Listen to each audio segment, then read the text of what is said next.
کتاب وایي که چا 100,000 واره یعنی 1,00,000 وارې کلمه د لا اله الا الله وویل په خپل ټول عمر کې، رب العزت خدای اوه اندامه د انسان پر اور د دوزخ باندې حرام ګرځوي، بیا یې اور د دوزخ نشي سوځولی.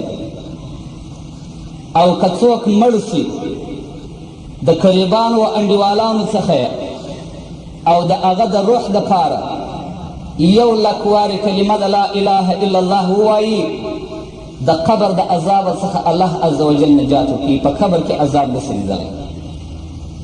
ابن عمر رضی الله تعالی عنه فرمایي چې ما په زمانه کې د علیه صلات وسلام د یو مړي پر روح باندې 100,000 واره یعنی 1,00,000 وارې کلمه د لا اله الا الله وویل، ثوابونه مې د دې مړي و روح ته ور وبخښل. او د دغې کلمې وصیت مې هم خلکو ته کاوه چې کلمه د لا اله الا الله 1,00,000 وارې د خپلو مړو دپاره د ارواح خوښۍ دپاره وایاست. نو ما نه دی لیدلی هغه مړی، مګر هغه مې لیدلی دی په جنت کې چې ما په خوب کې لیدلی دی چې 100,000 واره مې کلمه د لا اله الا الله ورته ویلې ده و روح ته د هغه. نو هغه مړی ما په خوب کې په جنت کې لیدلی. نو کتاب وایي چې مؤمن او مسلمان باید کلمه د لا اله الا الله د خپل پلار او د مور و روح ته 1,00,000 وارې ووایي چې خدای تعالی عز وجل د قبر د عذاب و د آخرت د عذابو څخه وساتي او جنت کې خدای تعالی عز وجل واسي. که چیرې یوازې د یو شخص په وسه باندې نه و پوره چې 1,00,000 وارې کلمه د لا اله الا الله ووایي، نو د څو نفر راټول کړي لکه ختم چې کي، نو په هغو دې ووایي او ثوابونه دې د خپل پلار او مور و روح ته وبخښي. علیه السلام فرمایي د جمعې په شپه که چا 300 واره کلمه د لا اله الا الله وویل، په جنت کې خدای تعالی عز وجل دته دونه درجه ورکوي لکه یو نبي ته چې خدای تعالی ورکوي. او نه مري دا شخص تر هغه وخته پورې چې ځای د جنت دته پر حال د زکندن ور ونه ښیي پروردګار علم. او هر څوک چې کلمه د لا اله الا الله ډېره وایي او پر ژبه باندې یې جاري اور د دوزخ دی نه سوځي. او که چا د جمعې په ورځ باندې کلمه د لا اله الا الله وویل 200 واره، خدای تعالی عز وجل په عملنامه کې د دغه انسان ثواب د 40 قبولو حجو خدای تعالی عز وجل ورنیشته کړي.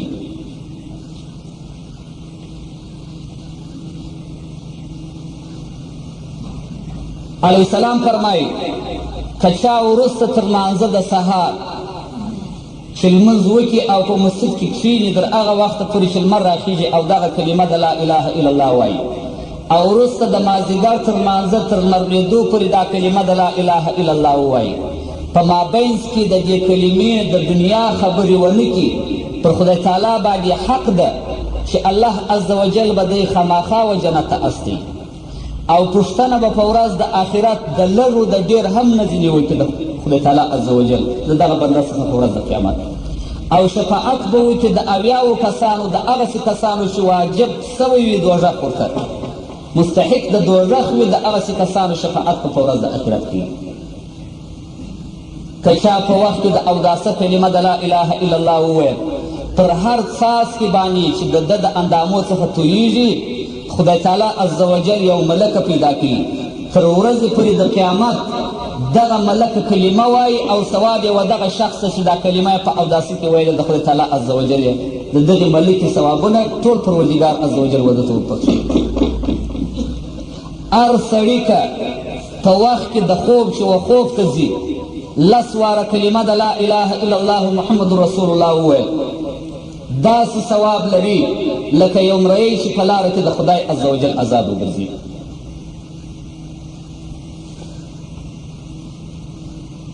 ګرانو محترمو وروڼو، هر څوک چې کلمه د لا اله الا الله وایي او ورد یې ګرځي او ذکر یې ګرځي، خدای تعالی عز وجل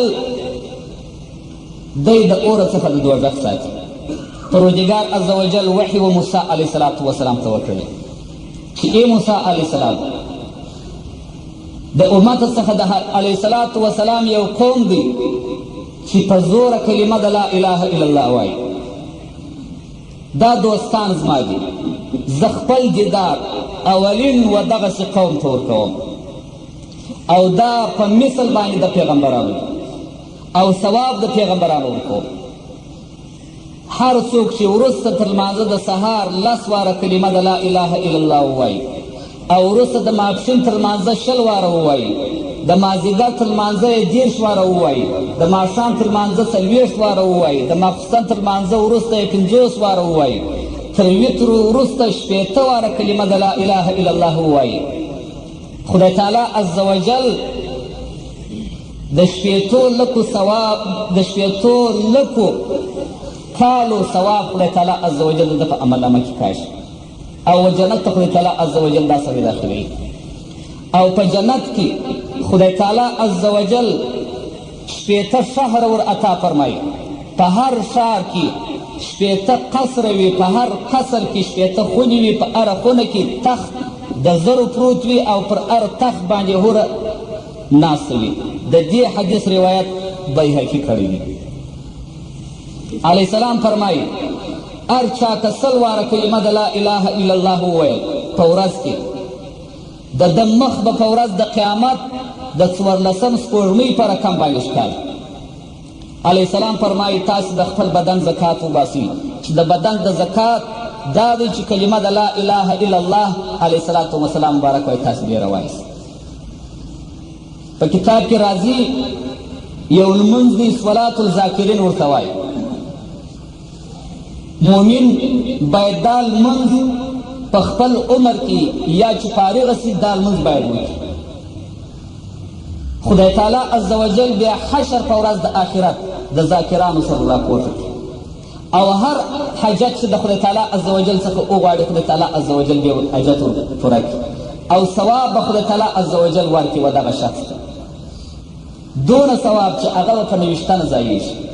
4 رکعته لمونځ دی، په هر رکعت کې وروسته تر الحمدلله 15 واره قل هو الله احد ویل، وروسته تر قل والله په ولاړه کې 300 واره کلمه د لا اله الا الله ویل، په رکوع کې، په سجده کې او په قومه کې چې د رکوع څخه راپورته سي په مثل د صلات تسبیح د لمانځه 40 واره کلمه د لا اله الا الله ویل،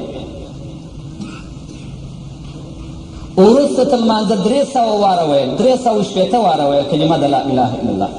شیخ باعزید بوستاني صاحب فرمایي چې زما څخه دا لمونځ یو وخت قول سو 40 ورځې غمجنه وم او دی مبارک فرمایي چې ما علیه الصلاة والسلام په خوب ولیدي. باعزید بوستاني صاحب وایي چې علیه الصلاة والسلام ما په دغه شپه په خوب باندې ولیدي چې دغه لمونځ صلات الذاکرین لمونځ ما وکړ او هر چا که په خپل عمر کې دا لمونځ وکړي پر ده باندې جنت حلال دی او دوزخ پر حرام دی. کتاب وایي نو کتاب وایي ټولو مؤمنانو او مسلمانانو ته چې دغه لمونځ په خپل عمر کې یو وارې ادا وفرمایي چې خدای تعالی عز وجل جنت ورته واجب کړي او د اور څخه د دوزخ یې وساتي. قال زازان انا نبي صلی الله علیه وآله وسلم من قال لا اله الا الله محمد رسول الله مع الوضوء اکرمه الله تعالی ب12 مقامات. علیه الصلاة والسلام فرمایي که چا په کامل اوداسه سره کلمه د لا اله الا الله محمد رسول الله وویل په 12 ځایو کې به خدای تعالی عز وجل د ده عزت و اکرام وکړي. اولها یقبض روحه مع الاسلام، د ده روح به په کامل اسلام سره ځي. وثاني یهون علیه سکرات الموت، د زکندن سختی به خدای تعالی عز وجل پر اسانه کړي. ویضیع قبره، قبر به خدای تعالی عز وجل روشانه کړي. وجاء منکر و نکیر باحسن صورت، نکیر و منکر ملکی به په قبر کې په ښایسته صورت سره ورته راشي. ویعطى کتابه فی زمرة الشهداء، عملنامه به په ورځ د آخرت د شهیدانو په ټولۍ کې خدای تعالی عز وجل ورکړي. وتكون الحسنات في ميزانه ثقيلا، په ټولو ترازو کې به ترازو پلا د نیکۍ به خدای تعالی عز وجل وردرانه کړي. ویطیر علی الصراط کالبرق اللامع، او پر پل صراط به د برق په شان باندې تیریږي. وحرم الله جسده علی النار، ټول جسد به خدای تعالی عز وجل د ده پر اور د دوزخ حرام وګرځي. ویسقا له شرابا طهورا، او خدای تعالی به په آخرت کې په پاکو شرابو سره اوبه کړي. ویتزوجه الله 70 حورا فی الجنه، او 70 حورې به خدای تعالی عز وجل په جنت کې ور عطا وفرمایي. ويرزق له شفاعة النبي صلى الله عليه وآله وسلم، شفاعت د علیه الصلاة والسلام یې په نصیب شي. ویرا له لقاء رب العالمین، او 12 عزت بې دا وي چې په ورځ د آخرت په جنت کې د خدای تعالی عز وجل دیدار وکړي. وعن أبي هريرة عن النبي صلى الله عليه وسلم من قال لا إله إلا الله مرة لم يبق من ذنوبه ذرة. ابو هريره صحابي فرمایي چې علیه السلام وفرمایي که چا کلمه د لا اله الا الله یو وارې وویل د ده پر وجود باندې ګناه یوه ذره هم نه پاتېږي.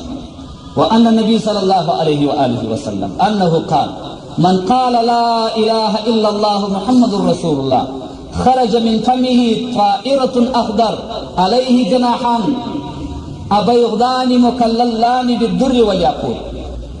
علیه السلام وایي که چا کلمه د لا اله الا الله وویل د ده د خولې څخه یو شین مرغه په مثل د یو شنه مرغه دغه کلمه جوړه شي خدای تعالی عز وجل راباسي.